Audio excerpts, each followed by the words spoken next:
walkthrough tip, we're gonna go over a quick tip on how to budget your time. In one of our previous walkthroughs, Mike got a question on whether or not he would finish the basement. He had a quick and great tip on how and why you shouldn't worry about what you're doing to the property when you're doing your first walkthrough, and how you should only focus on how you're gonna get the property to mint condition. Let's hand it over to Mike and see what the expert has to say. I don't want to go through a property and say, well, what could I do different to the property right now?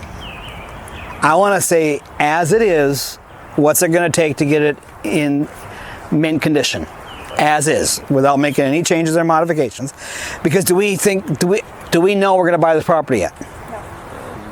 No. Now we waste all of our time thinking, what could I do with the property that more than likely you're not going to end up buying anyways. Right?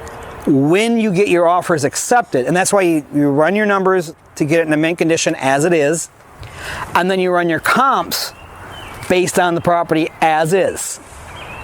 And then if you get your offer accepted, then you can come back to the property and say, okay, now what if I spent $20,000 in the basement and added 2 bedrooms and a bathroom? Will I run those numbers and then say, okay, now if I did that, do the comps justify a $20,000 increase in the value or more? And if they do, then yeah, go ahead and do that, which I do an awful lot.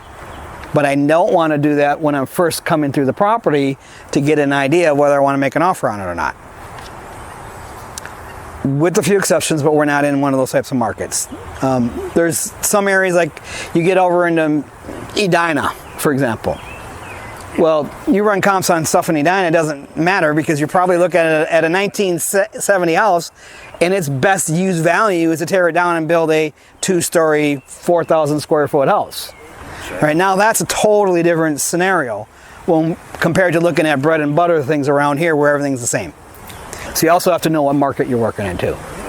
I've also been in other cities where I've worked in different markets where we would take a look at a property and say, okay, it's a 1-story or a 1.5-story or 2-story, but what are 3 stories going for?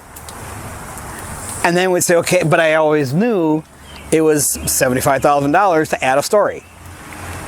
And then they're going up because some of those cities, there's not enough room to grow out. Like the Twin Cities, we just grow out. Some cities, your only choice is to grow up. And so they'll take the tops off of houses and add 2nd stories or 3rd stories. You know, and we were doing that in... As you guys can see, according to Mike, it is a waste of time to think about if you're gonna add a bedroom, finish the basement, what you're gonna do and add to the property during your first walkthrough, because you don't know if you're even gonna buy it yet. It may be a better use of your time to wait until you actually purchase the property before debating whether or not you're gonna add square footage. If you enjoyed this video, please hit the like button and share with someone who might find this helpful.